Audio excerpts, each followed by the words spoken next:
Bonjour. Bonjour, Jules Bertrand. Bon, nous avons appris qu'il y a une délégation de la CPI, ou des enquêteurs de la CPI qui arrivent. Et depuis quelque temps, nous recevons des messages selon lesquels un certain nombre de personnes passent dans les quartiers pour essayer de dissuader les parents des victimes de la crise post-électorale. Alors, quel est votre sentiment par rapport à toutes ces informations qui circulent? Le premier sentiment que j'éprouve, c'est d'abord un sentiment de désolation, un sentiment de réprobation, un sentiment d'indignation. Je suis indigné au regard de ce comportement abject, au regard de cette tentative désespérée de jouer le jeu des criminels, de ceux qui ont assassiné froidement nos enfants. C'est donc un comportement condamnable, inadmissible. Nos familles, les familles des dizaines de disparus, des dizaines de victimes de la répression des mercenaires, des criminels, de la crise post-électorale, continuent à pleurer leurs enfants. La plupart des familles n'ont pas encore fait le deuil. La plupart des familles sont indignées, la plupart des familles sont dévastées pour avoir perdu des êtres chers.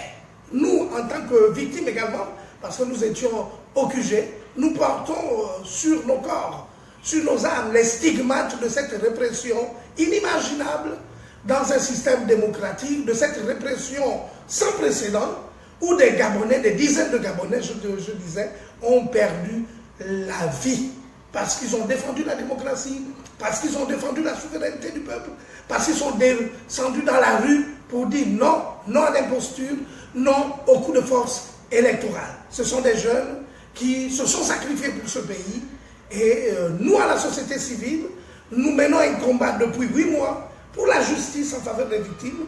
Nous avons été reçus à la Cour pénale internationale le 4 avril dernier et nous savons que le rôle de la société civile est fondamental dans ce dossier de la CPI.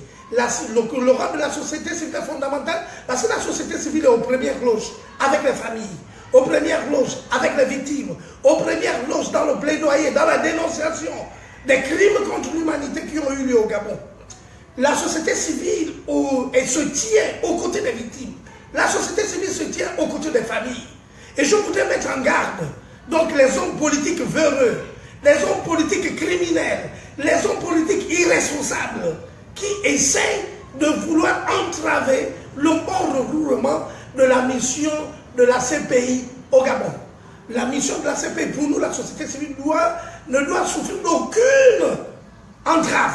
Le travail de la CPI doit se faire dans les normes, selon les procédures applicables à cette juridiction mondiale.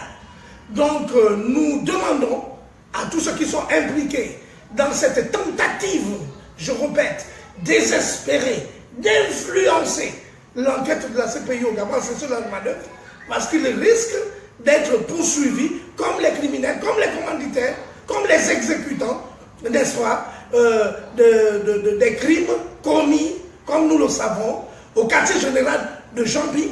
Le 31 août, nous avons assisté à un massacre sans précédent dans l'histoire politique de notre pays. Il se trouvait plus de 1500 jeunes qui ont été, dont nombreux ont été assassinés. Plus de 1100 personnes ont été séquestrées dans les geôles du régime, torturées, et beaucoup ont subi ce que nous appelons dans le langage des activistes, des exécutions extrajudiciaires. Nous savons qu'il y a eu des massacres, nous savons qu'il y a eu des atrocités inimaginables dans notre pays, dans l'histoire de notre pays, je le répète. Nous savons aujourd'hui, avec des preuves à l'appui qui ont été fournies aux juridictions internationales, aux Nations Unies, à la CPI, que des charniers ont été découvertes. Donc la CPI doit faire son travail selon ses méthodes, selon ses procédures, selon ses capacités, selon le niveau, comment dirais-je, d'expertise des enquêteurs qui vont arriver. Elle mettra en œuvre toutes ses afin que la vérité, n'est-ce pas, sur les crimes contre l'humanité commis au Gabon soit connu de tous, que les criminels, que les exécutants et les commanditaires de ces crimes abominables soient traduits devant la Cour pénale internationale. Donc nous donnerons des mots d'ordre dès la semaine prochaine sur la stratégie, sur les méthodes de travail de la société civile pendant le déroulement, n'est-ce pas, de la mission de la Cour pénale internationale. Nous sommes inflexibles sur la question des droits de l'homme. Des gens ont été assassinés. Quelqu'un a perdu le pouvoir lors de l'élection présidentielle du 27 août 2016. Nous savons qu'Ali Bongo a perdu l'élection, qu'il a été battu. Les rapports de l'Union européenne, de la communauté internationale le reconnaissent. Oui, la communauté internationale reconnaît qu'Ali a perdu l'élection. Et il s'est maintenu par la violence, il s'est maintenu par la torture, il s'est maintenu par le crime. C'est lui qui est détenteur des armes dans notre pays, c'est lui qui a envoyé les miliciens, l'AGR, les forces de défense et de sécurité pour commettre des crimes au quartier général de Jamping.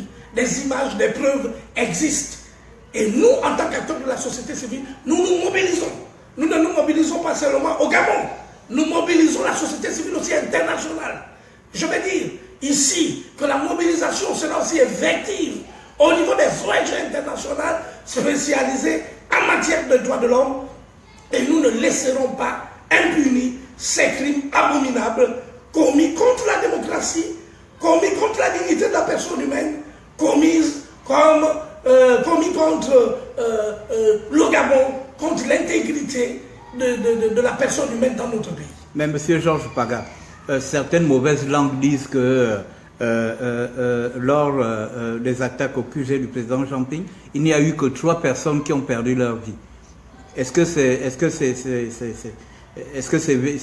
une vérité, ça? Mais c'est un mensonge, puisque nous avons recensé dans nos documents, dans nos archives, nous avons documenté effectivement qu'il y a eu de façon physique la société civile, en dehors des 50 personnes découvertes dans les charniers de Mingoubé, nous avons recensé physiquement 31 personnes. Donc, de façon nominative, nous avons des témoignages de familles. 31 familles se sont engagées avec la société civile. Ces allégations ne nous concernent pas. Ceux qui le disent sont des corrompus.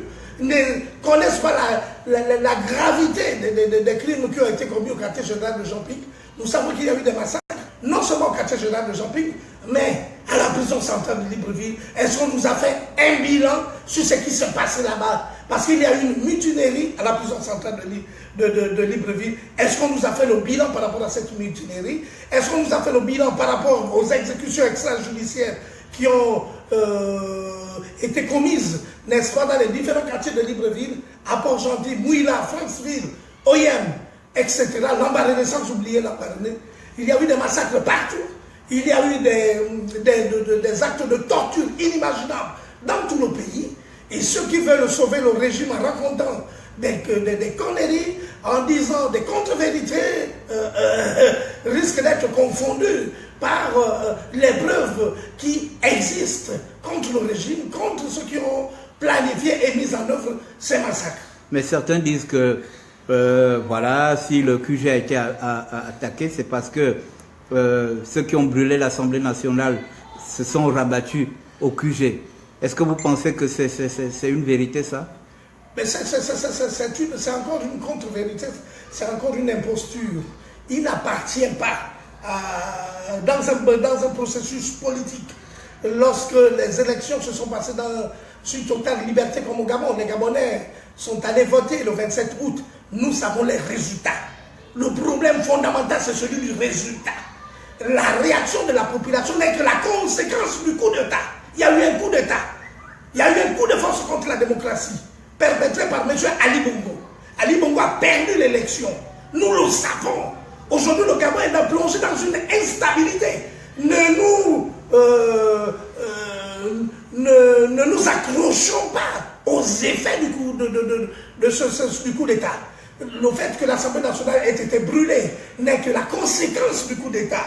Le fait qu'il y a eu des soulèvements dans tout le pays, qu'il y a eu des dérapages, qu'il y a eu des incendies, etc., ne sont que des effets de contagion, d'une contestation, je veux dire d'une révolte hein, de la population par rapport au coup d'État qui s'est passé. Il y a eu un coup d'État, un putsch organisé par M. Ali Bongo. Voilà le début de la crise. Voilà, comment dirais-je, le détonateur de la crise n'est que le fait qu'il y ait eu un coup d'État au Gabon. La vérité est là. Donc ne détournons pas la vérité. Et rien ne donne, je veux dire, des pouvoirs à la garde républicaine, à l'armée, à la gendarmerie, à la police, de bombarder un bâtiment occupé par 1500 civils désarmés, sans armes. On appelle cela, un tel comportement, dans le jargon de la CPI, un crime contre la paix, un crime contre l'humanité, une tentative d'élimination d'un groupe. On a voulu éliminer un groupe politique, hein, sous prétexte qu'une assemblée nationale aurait été brûlée. Voilà, la vérité est là, M. Jules Bertrand Mekam. Bon, un mot de fin, M. Georges Mpaga, un mot de fin aux familles des victimes de la crise post-électorale. Bon, le mot de fin, c'est interpeller davantage nos compatriotes, victimes et familles de victimes, à la dignité. J'en appelle à la dignité, j'en appelle à la responsabilité. Soyez dignes. Lors des assises, n'est-ce pas, du dialogue organisé par Ali Bongo, hein, durant 2 mois, ils n'ont pas été capables de reconnaître qu'il y a eu des crimes contre l'humanité. Ils n'ont pas été capables de reconnaître que des gens ont été assassinés, que des filles, que des garçons, que vos fils et vos filles ont été assassinés. Ils ne reconnaissent pas qu'ils ont tué des gens. Ils ne reconnaissent pas qu'ils ont commis l'irréparable dans ce pays. Ils ne reconnaissent pas qu'ils ont violenté les civils. Ils ne reconnaissent pas qu'ils ont emprisonné de façon arbitraire, qu'ils ont torturé, qu'ils ont violé des populations civiles. Ils ne l'ont pas reconnu. Donc je ne vois aucun intérêt à aller discuter, à aller se faire acheter par des gens qui ne reconnaissent pas leurs crimes. Ce qui nous intéresse aujourd'hui, c'est la mission de la CPI, une mission qui doit être faite de façon professionnelle. Comme je l'ai dit tantôt, selon les normes, les procédures applicables, n'est-ce pas, en pareille situation à la Cour pénale internationale. Donc nous espérons, nous croyons à la Cour pénale internationale, parce qu'il faut une justice pour les faibles. Les faibles au Gabon n'ont pas d'armes, les faibles au Gabon ne disposent pas de milices, les faibles au Gabon ne disposent pas de justice. Il n'y a pas de justice dans ce pays. C'est pourquoi nous faisons appel à la justice internationale, parce que la justice au Gabon est complètement disqualifiée. Aujourd'hui, l'appareil judiciaire est corrompu, et la conséquence de tout ça, c'est que les magistrats sont en grève. Tous les tribunaux sont en grève, tous les tribunaux sont bloqués. Vraiment, c'est tout un système, c'est tout un pays, c'est toute la justice qu'il faut fondamentalement reformer avec le pays. Si la justice dans un pays est corrompue, qu'adviendra-t-il du reste des institutions qui concourent, n'est-ce pas, à notre vivre ensemble? Donc la justice est le maillon important dans un système démocratique. Lorsque cette justice est inféodée à un pouvoir mafieux, lorsque cette justice n'arrive pas à confondre les criminels, nous voyons que les différents responsables politiques sont aujourd'hui en prison parce qu'ils sont impliqués dans la criminalité financière. Nous voyons aussi que d'autres sont toujours en exercice, ils sont impliqués au plus haut niveau dans la corruption à grande échelle, dans les crimes contre l'humanité, dans les crimes financiers. Bon, bref, nous pensons que la CPI est un tribunal crédible, nous le souhaitons, parce que nous voulons une justice véritable pour les faibles que nous sommes, parce qu'aujourd'hui le peuple gabonais est menacé, le peuple gabonais est menacé par la milice, le peuple gabonais est menacé par un pouvoir inique, par un pouvoir antidémocratique. Le peuple gabonais est sans armes, le peuple gabonais ne croit qu'à la justice internationale, à la bienveillante justice internationale. Donc nous appelons encore une fois les familles de victimes, les victimes elles-mêmes, à une prise de conscience, à une mobilisation active pendant que la CPI sera ici. Il y va vraiment de la mémoire, il y va vraiment de la justice rendue aux victimes. Merci.